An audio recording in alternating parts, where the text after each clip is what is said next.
اور یہ تمام تر معاملات جب ہم دیکھتے ہیں کہ اس وقت کرونا ریلیف پیکجز جو ہے وہ حکومت کی جانب سے فراہم کیے گئے، یا پھر دوسری جانب الخدمت فاؤنڈیشن کی جانب سے تقریباً 1.25 ارب روپے کے قریب جو ہے وہ ریلیف راشن پیکج جو ہے وہ دیا گیا، راشن تقسیم کیے گئے، یہ تمام تر معاملات تو چلتے رہے، لیکن دوسری جانب سب سے بڑی بات جو حکومت پر سوالیہ نشان اٹھایا گیا اس کی کارکردگی پر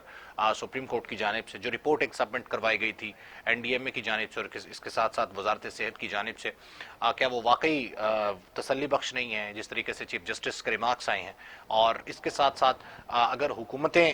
اس طرح کے کام نہیں کر پا رہی تو ظاہر این جی اوز اور دیگر ادارے جو ہے وہ مل کر کام کر رہے ہیں اور ان کو کم کام کرنا بھی چاہیے۔ اس وقت ہمارے ساتھ جو تمام تر معاملات ہیں وہ کورونا کے حوالے سے پیش آ رہے ہیں، اور ہمیں چاہیے کہ اس وقت اس کا ڈٹ کر مقابلہ کریں، اور مقابلہ کرنے کے لیے سب سے بڑی بات جو ہے وہ یہی ہے کہ آپ اس کے ساتھ احتیاطی تدابیر رکھیے، آپ سوشل ڈسٹینسنگ کو اپنائیے، اور یہی کہا گیا ہے۔ امریکہ میں اور یورپ کے دیگر ممالک میں جو کورونا نظر آ رہا ہے، جتنا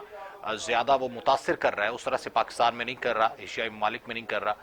یہ ایک خوشائند بات ہے کہ پاکستان جو ہے وہ کافی حد تک محفوظ ہے، لیکن پھر بھی اس پہ احتیاط اپنانے کی بہت ضرورت ہے، اور بار بار حکومت کی جانب سے جو ہے وہ یہ کہا بھی گیا ہے کہ آپ احتیاط برتیں، احتیاط برتیں گے، فاصلہ رکھیں گے تو یقیناً جو ہے وہ آپ بھی محفوظ رہیں گے۔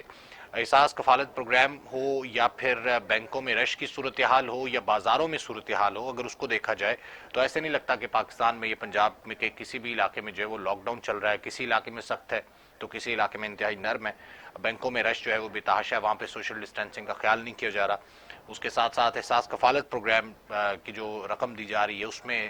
نہیں کیا جا رہا خیال اس بات کا۔ مساجد کے حوالے سے علماء کونسل نے اور علماء کمیونٹی نے جو ہے وہ کافی کوآپریٹ کیا ہے، اور خصوصاً جو اعلامیہ ہے 20 نکاتی اس پہ دستخط کیے کہ ہم لوگ جو ہے وہ تمام تر احتیاطی تدابیر بھی اپنائیں گے اور اس کے ساتھ ساتھ حکومت کا ساتھ بھی دیں گے۔ اور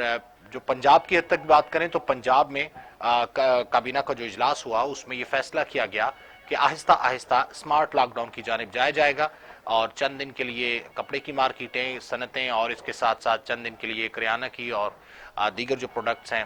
اور دیگر جو کموڈیٹیز ہیں ان کو جو ہے وہ اوپن کیا جائے گا، لیکن یہ ہفتے میں ایک دو دن اور اس طرح سے ڈیوائیڈ کر کے جو ہے وہ کیا جائے گا، رفتہ رفتہ اسمارٹ لاک ڈاؤن کی طرف جائیں گے اور اس کے ساتھ جو ہے وہ اس کو چینج کر دیا جائے گا۔ اور جو صنعتیں ہیں اس پر کافی زیادہ دباؤ ہے اس وقت خصوصاً، اور اگر وہ اوپن کرتے ہیں تو پھر مزدوروں کے لیے مزدوری کا بندوبست بھی ہوگا، اور وہاں پر دیہڑی دار طبقہ جو کام کرتا ہے، جو ڈیلی ویجر طبقہ ہے وہ وہاں پہ موجود ہوگا، تو اس سے ایک بڑا فائدہ جو ہے وہ ہو سکتا ہے۔ این جی اوز اور سوشل سیکٹر کی بات کریں تو این جی اوز اور سوشل سیکٹر کی جانب سے ہمیشہ سے یہ بات سامنے آئی ہے کہ انہوں نے جب بھی پاکستان میں اگر 2005 کا زلزلہ ہو یا کوئی اور بات ہو تو یہ سارے معاملات چلتے رہتے ہیں۔ ہمارے ساتھ موجود ہیں ڈاکٹر نیاز احمد صاحب، وائس چانسلر ہیں پنجاب یونیورسٹی کے۔ السلام علیکم ڈاکٹر صاحب۔ السلام میرا بھیا۔ ڈاکٹر صاحب فرمائیے گا کہ اس وقت جو صورتحال ہے، تعلیمی ادارے بھی بند ہیں، بازار بھی بند ہیں، لاک ڈاؤن کی صورتحال ہے اور مستحقین ہیں، اور ایک بہت بڑا برڈن ہے معاشرے پر بھی، حکومت پر بھی، تو ہمیں اس سے کس طرح سے نبرد آزما ہونا ہوگا؟ کون سی چیزیں ہمیں اپنانی چاہیے روزانہ کی بنیاد پر؟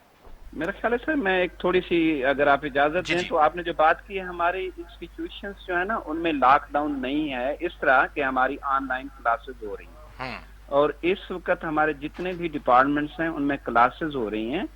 اور مور دین 80% جو ہے نا اسٹوڈنٹس کی اٹینڈنس ہے۔ تو اس لیے کہ یہ تو ہم نے کوشش کی ہے ہمارے اپنے اسٹوڈنٹس کا جو سال ہے اس کو ہم کسی طریقے سے بچا سکیں، اور اللہ کا شکر ہے اس میں ہم کسی حد تک کامیاب رہے ہیں۔ اور اس وقت آپ کے علم میں ہے کہ مارچ میں لاک ڈاؤن ہوا نا نیشنل لیول پہ، اسی وقت ہی فوری طور پر ہم نے 24 مارچ سے آن لائن کلاسز شروع کی، جو اس وقت مختلف ڈپارٹمنٹس نے کمپلیٹ کر لی، اور کچھ جو ہے نا 31 مئی تک انشاءاللہ کمپلیٹ ہو جائیں گے۔ اس کے بعد ہم ایگزامینیشن سسٹم میں جائیں گے۔ ایک تو یہ ہے کہ جو یونیورسٹیز ہیں ان میں لاک ڈاؤن اس طریقے سے نہیں ہے کہ ہمارے بچوں کی کلاسز بھی ہو رہی ہیں، ہمارے ٹیچرز کلاسز لے رہے ہیں۔ آف کورس جو فزیکل پریزنس ہے ان دا کیمپس اس حوالے سے آپ نے ٹھیک فرمایا، وہاں پہ لاک ڈاؤن ہے۔ دوسری چیز یہ ہے کہ ہم نے اپنے سوسائٹی میں جو ہے نا ان لوگوں کے لیے، کیونکہ ہماری جو ریسپانسبلٹی بنتی ہے ہر ایجوکیشن انسٹیٹیوشنز کی، اس میں ہم نے جو جس حد تک پاسبل تھا ہم نے اپنا رول پلے کیا ہے۔ ہم نے ان کے لیے فری آن لائن کورسز شروع کر دیے، فار ایگزامپل آئی ٹی کی کلاسز ہم نے شروع کروا دی، جس میں بچے ویب ڈیولپمنٹ ہے، ڈفرینٹ ٹولز ہیں، اگر وہ لرن کرنا چاہیں ہم نے ان کو یہ courses free on line offer کیے ہیں بچوں کو. اور اسی طریقے سے ہمارا college of art and design ہے، وہاں پہ ہم نے ان کو فری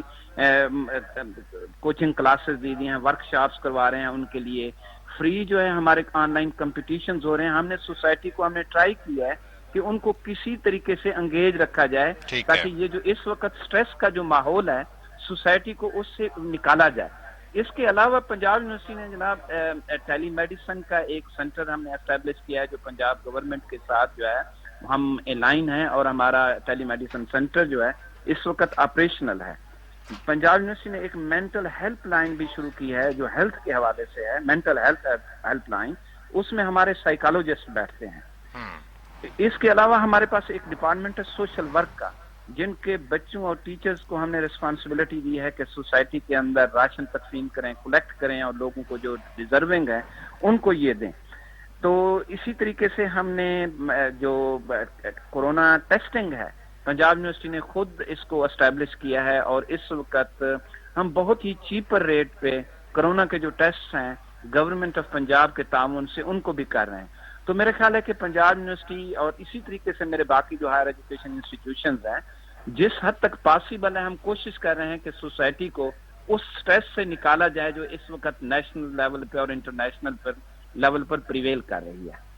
ٹھیک ہے، بہت بہت شکریہ آپ کا ڈاکٹر نیاز احمد صاحب. ہمارے ساتھ موجود رہے احمد سلام خٹک صاحب جو کہ سینٹرل جوائنٹ سیکرٹری ہیں، نون لیگ سے ان کا تعلق ہے. السلام علیکم